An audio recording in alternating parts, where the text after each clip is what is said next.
Summer na naman. Ito, dagat na to, lang po. Sobrang linaw ng tubig. Ano nga ba ang pwedeng puntahan kapag ganitong season? Siyempre, unang-una ang beach. So doon kami galing sa sandbar. Ito yung pinasukan namin. 7-Eleven, kung tawagin nila. At pag-usapang beach dito sa Pilipinas, ang madalas na bukang bibig ng mga tao ay ang Boracay, Palawan. Pero meron tayong isang nakatagong paraiso na 6 hours away lang from Manila at di mo na kailangan mag-aeroplano. Ito, ang Pagbilao, Quezon. So maganda raw pumunta dito ng morning. Pagkagawa talaga ng nature. Sarap talaga gumising sa ganito umaga.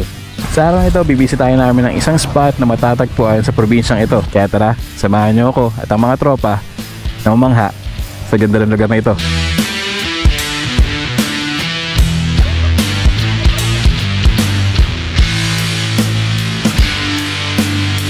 Good morning mga tropang gala. It's me again. And we are back for another adventure ride for this weekend. So right now we're here in Mabitak. Kabababa lang namin ng Mundok, kasama ko yung mga tropa. Pupunta tayo ng Pagbilao, Quezon. Look at the view, grabe oh. Nasa gitna tayo ng field. Maaga kami umalis, siguro mga 4:30, nag-ride out na kami. Kinita ko lang yung mga tropa. Then kinita namin si Tres sa 7-Eleven sa usual spot. Then bumansi na kami. So yung way namin papunta rito, dumaan kami ng Antipolo, pababa ng Morong, then Padilla. Then yun, dito na kami sa Mabitak. Sobrang solid dito. Yan yung makikita nyo pag dito kayo dumaan. Papunta dun sa pupuntahan natin ngayong weekend. Grabe, green na green, no? Solid, solid. Around 3 hours away, papunta ng Pagbilao, Quezon. Bibisitahin natin yung isang beach resort doon. Yung pupuntahan natin is yung Isla Chica Eco Resort. Katatapos din namin mag-almusal. Dumaan kami dyan sa may Jay's Coffee, isang kapihan sa bundok ng Mabitak. Dito na pala tayo sa Fami. Kakalabas na natin ng Mabitak. So it's Fami Laguna na, everyone. Ganda. Solid oh. Grabe, dumadaan talaga tayo sa gilid ng bundok. Wow. Ganda. So yun, nandito na tayo mga tropa sa Paete, Laguna. So ulit pa rin ang daan dito.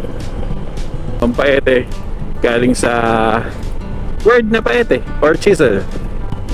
Lumban! Woo! Tignan nyo may daan dito mga tropa. Grabe oh.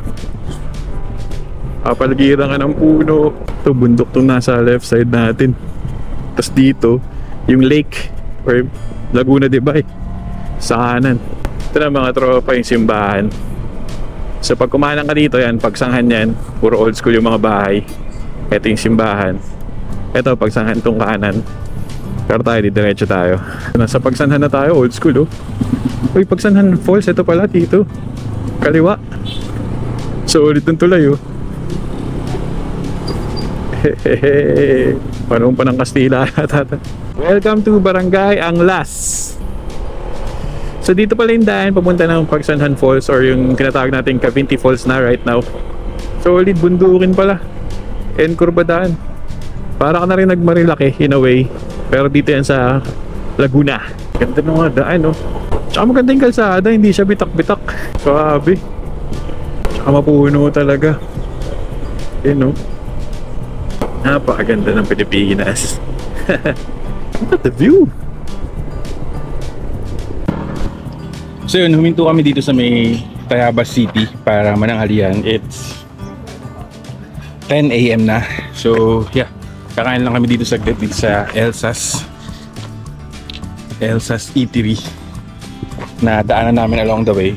And yeah, dito na kami papahinga, kakain. Medyo maambon na konti. Hopefully, hindi tayo bagyuin pagdating natin ng Pagbilao. Nakausap namin sila ate, sila tatay yung nakikita dito. Mga 1.5 hour na lang, nasa Pagbilao na tayo. Kain lang muna kami sagad. Let's go!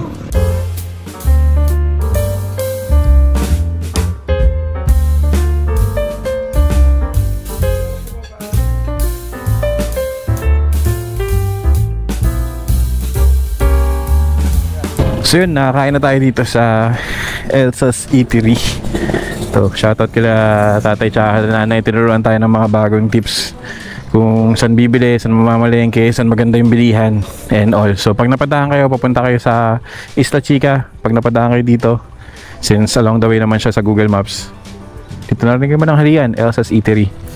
So yun, babiyahin na kami, back na ulit. And mga sabi nila nanay is 1.5 hours na lang daw mula rito yung biyahe hanggang Isla Chica. Medyo mainit na, pero saglit na lang to. Makapag-swimming na tayo at makapagpahinga, no? And ma-enjoy na natin yung ganda ng lugar. So tara, samahan niyo pa kami. Let's go. So yun, back on the road mga tropa. So ulit yung harap natin mga tropa. Bundok. Ayan o. Ngayon ang problema lang dito, malubak yung mga daan. Ayan o. Dito tayo sa shoulder lane. Ayan. Pag dito ka sa gawing kanan ng daan, medyo okay. Pag sa gitna itong asfalto, butas-butas eh. So ayun ulit, butas. Grabe daan dito. Kaya ingat-ingat talaga. Lalo na yung mga baba ng Pabicol, mababa ng probinsya na to, sobrang ingat. Pero ganda ng view, sobrang solid. Bundok yung sa kaliwa natin. Ayun o. Yun mga tropa, ito na yung tulay papasok ng Isla Chica Resort, Eco Resort. Ito, dagat na to, alam ko eh. Yan o. Hey, kitang kita o. So yun, malapit na tayo. Konting-konti na lang. Barangay Ibabang Pulo, which is 13 minutes away from the Arc. Ando na tayo sa Isla Chica. So sobrang lapit na natin. And binigyan na tayo ng magandang weather. Kakaliwa na tayo dito. Isla Chica, no? Isla Chica Eco Resort. Meron namang signage. So kakaliwa na tayo dito. And ito yung mga dadaanan nyo. Ayan yung itsura na. Puro malubak.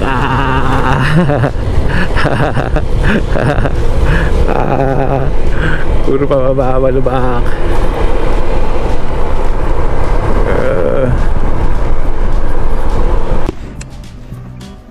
So yun, dito na tayo sa Isla Chica Eco Resort. Medyo maraming tao since it's a weekend. And yun, pagdating nyo dito, sisingilin lang kayo agad dun sa entrance, tsaka yung mga babayaran nyo pang iba pa. Then saka kayo ihahatid dun sa kung saan kayo, kung nag-beach hut ba kayo na rent and all. So kung marami kayong gamit, okay naman kasi may dala silang cart. Tutulungan kayo ng mga staff. Tara, hanapin natin yung pwesto. Let's go!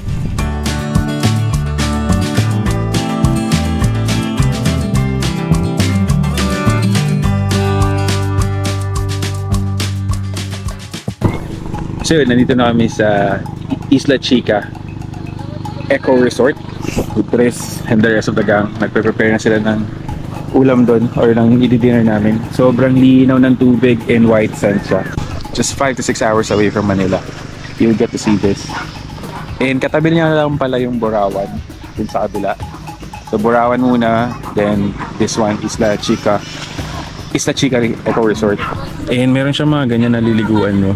Kasi meron daw mga jellyfish as of the moment. So naglagay lang sila ng parang square dyan na may mga net para hindi makapasok jellyfish, makaligo na maayos, especially mga bata.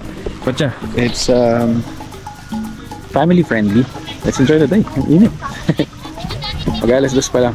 So Isla Chica, everyone. Solid, linaw.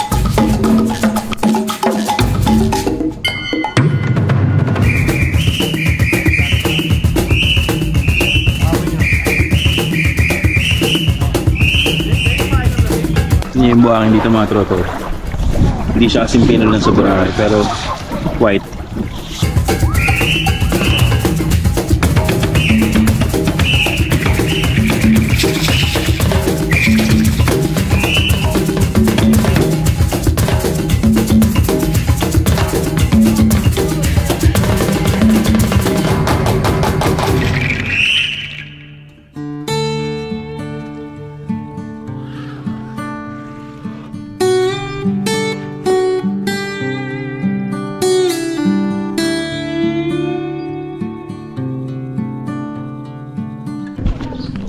Good morning mga tropa. So it's a beautiful morning here sa Isla Chica Eco Resort. Ang makikita pala dito ay sunrise. Kanina ang ganda, puro orange siya kanina dyan. Ang ganda ng kulay, yan yung feeling. Sobrang kalmado ng tubig. Sarap talaga gumising sa ganito umaga. Kape, tsokolate.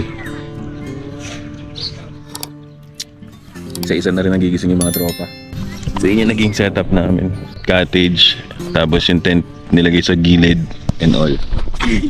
Tapos sa umaga, may nagbebenta dito ng isda. Bigla na lang dumarating. So pwede raw may island hopping daw sila dito. And yan, may nag-offer ng kayak kanina. So yun yung mga pwedeng activities na gawin dito. And yeah, pagmasdan yung ganyang sunrise.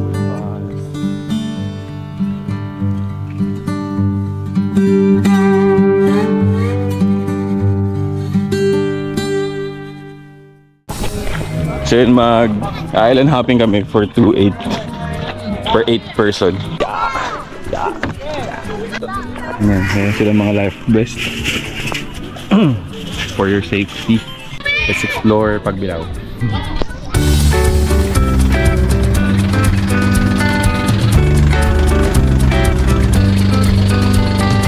Just around 30 minutes away from dun sa island, dun kami galing. Tapos ito yung kabilang side. May dadaanan kayong kuweba. So yun, doon kami galing sa kabila. Dito kami natid ng bangka. And mayroong isang island, may isang cave dito banda.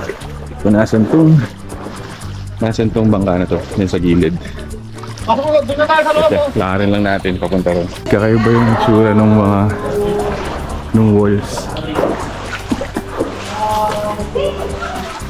Ayan o. Grabe yung tsura ng walls. Well, pagkagawa talaga ng nature, nakakamaka. And hindi mo naman nakikita ito in everyday life. Dito ako. So since nandito na tayo, pinuntahan na rin natin. Solid yung mga bato. Grabe. May nag-uukit. Ito yung pinasukan namin. Meron kang lalabas sa kabila na pwede rin doon pumasok, doon manggaling. Dito naman lumabas. Pero solid. Ito yung una namin pinuntahan. Hindi ko lang alam kung ano next. But yeah, sobrang solid. Ngayon, puntahan natin yung kabilang side ng kuweba. Yung sa kabilang side na may butas. Dito kami pumasok sa kabila, dito kami lumabas. Merong isang parang cove dito. Kaso private property daw. Daming isda. Mga maliliit na isda lang. So tara, tignan natin kung saan pa tayo dadalhin nila Kuyang Bangkero.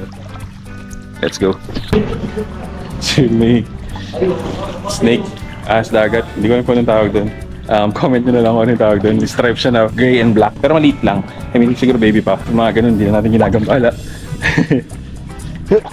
Ngayon, babalik na kami ng boat. We'll see kung ano pang pupunta natin. So yun, ito yung cave. Tapos meron pa palang sandbar daw dito banda. Ayun yung dadaanan natin. Hopefully maabutan kasi medyo nag-high tide na. Ito yung makasabay natin eh. Ligo din sila pero sobrang linaw ng tubig. So pupuntahan namin yung sandbar. Let's go.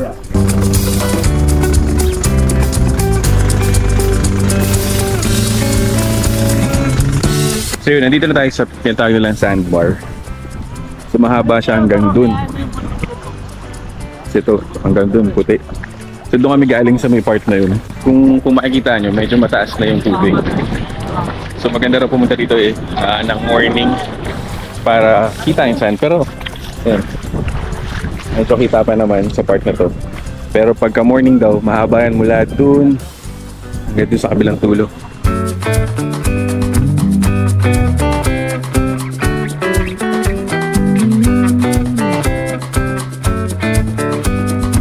Ingat-ingat lang pala kayo dito kasi meron mga sea urchin and maliliit. Yan, sea urchin yan. So, meron siya nagkalat.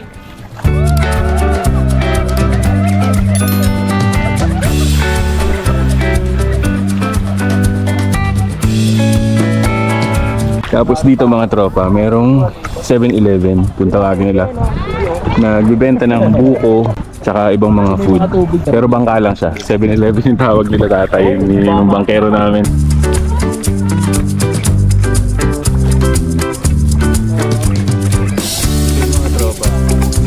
Shout out again sa asawa ko. I love you so much. Shout out sa inyo. Shout out sa sino man yun. Shout out sa asawa ko tsaka sa mga anak ko. Mahal na mahal ko kayo. Shout out sa asawa ko pati sa girlfriend ko. Shout out sa kaibigan namin ka, pagaling ka. Tawa.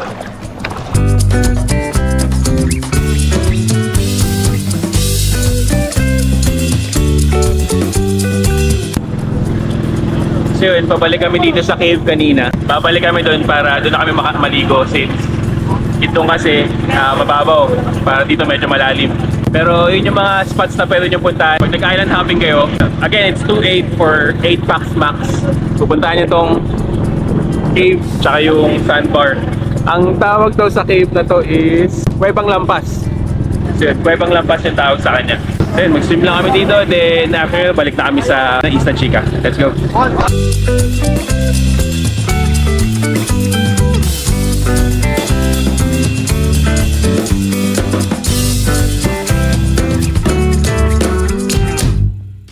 So yun, nakapag-bihis na kami, nakaligo na, nakapag-pack up na, nalagyan na rin yung mga gamit. And yeah, paalis na tayo dito sa Isla Chica Eco Resort. And dadaan kami ng Kamay ni Jesus sa Lokban para mamili ng mga pasalubong since along the way naman siya pa uwi.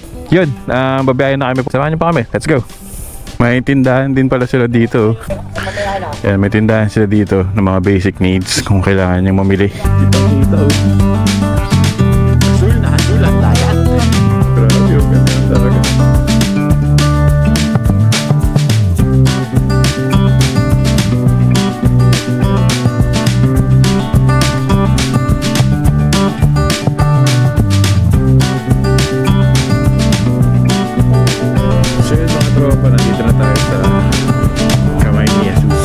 Pauwi na tayo, no? Dumaan na kami dito sa may Lokban, Quezon, sa may Kamay ni Jesus para bumili ng pasalubong, yung longganisa na famous dito, and yung iba yung suka, and dinayan namin yung Rodillas para bumili ng yama cake.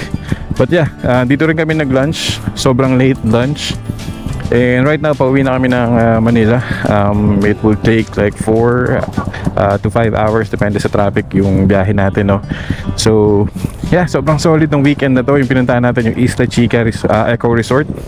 Kung naghanap kayo ng place to spend your summer, 5 hours, 6 hours pag motor, mas mabilis pag kotse siguro. Sobrang solid doon sa Isla Chica. Para sa price, lalagay ko na lang dito yung Facebook page nila para mas maganda sila na yung kausapin nyo para yung prices is updated. Meron din sila mga pampamilya na cottages or na transient na alam ko worth from 7.5 pataas, good for 8 packs pataas. So mas maganda talaga, lalagay ko na dito yung contact nila or yung Facebook nila. Mas maganda sila yung kontahin nyo directly for the most updated prices kasi you know nagbabago-bago yan as time goes by. And yeah, sobrang solid ng panahon, ng araw, and binigyan tayo ng magandang weather para ma-experience yung ganda ng lugar. And white sand, sobrang kalmado ng beach, sobrang kalmado. Maliban doon, pwede pa kayong mag-island hopping. So, i-argilay nyo lang yung bangka ng 2.8 for 8 packs max. And then, tinilibot na nila kayo. Yun nga, pinuntaan namin is yung Cuevang Lampas, yung cave na pinasok natin. Then, yung sandbar na mas maganda puntahan kapag maaga. Pumunta kayo ng Pagbilao, pwede nyo rin daanan tong Kamay ni Jesus. Para sa mga pasalubong or what. Maraming salamat kung umabot kayo agad dito. Sobrang salamat sa pagsuporta, sa pagsubaybay ng mga videos natin, sa pagtapos ng mga videos, sa pagko-comment. Maraming salamat. Hope you guys enjoying the videos. If you like this type of vlog, travel vlogs, subscribe na kayo sa channel, subscribe na kayo kay Tres. Ingat kayo sa biyahe, ride safe sa mga nagbumotor. God bless. See you on the next video. Ciao. Bye.